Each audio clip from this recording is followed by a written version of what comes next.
السلام عليكم يا شباب، اهلا وسهلا بكم في قناه محمد عصام. النهارده جاي اشرح لكم حاجه سهله بسيطه جدا جدا جدا، هي طريقه تركيب مود الجي بي اس في لعبه جاتا 3. بس يا ريت لو انت لسه اول مره تشوفني تعمل سبسكرايب للقناه وتفعل خدمه الجرس عشان يوصلك كل جديدنا، ويلا بينا.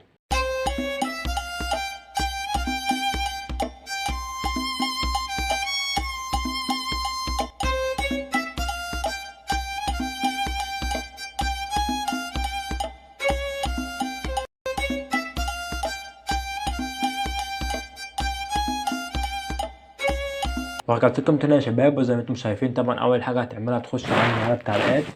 هتبدا ان انت هتضغط عليه مثبت، هتبدا ان انت هتلاقي في لينك هتدوس عليه، هيبدا ان هو ينقلك للصفحه ديت. طبعا يا جدعان ده مود الجي بي اس.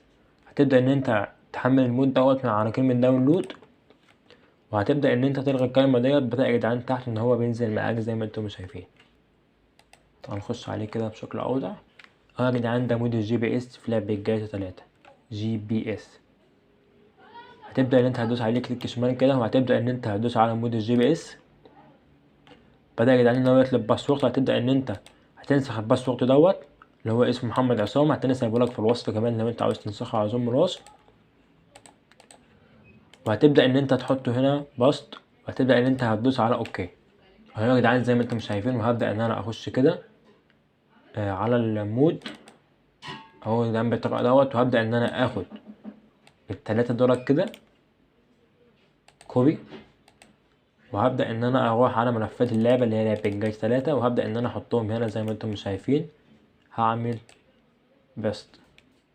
طبعا هو ممكن يقبل على طول وممكن يجيب لك دوت، هتعمل على علامة صح وهتدوس هنا. ده في حالة ان هو لو جاب لك حاجة، لو ما جابلكش خلاص. اهو يا جدعان زي ما انتم شايفين، وهبدأ ان انا افتح اللعبة عشان ارجع لكم مرة تانية. اهو يا جدعان زي ما انتم شايفين، بعد ما دخلت اللعبة هبدأ ان انا اركب العربية ديت. اهو يا جدعان بصوا زي ما انتم شايفين على الخريطة مود الجي بي اس هيشتغل في المهمات فقط يا جدعان. يعني المهمات فقط بس اللي هيكون فيها الجي بي اس زي ما انتم شايفين في الخريطة قدام حضراتكم. يا جدعان زي ما انتم شايفين. وكانت دي نهاية الفيديو. اتمنى يكون الفيديو عجبكم وكان سهل بسيط عليكم. لو الفيديو عجبك متبخلش عليا باللايك وبالشير وبالسبسكرايب.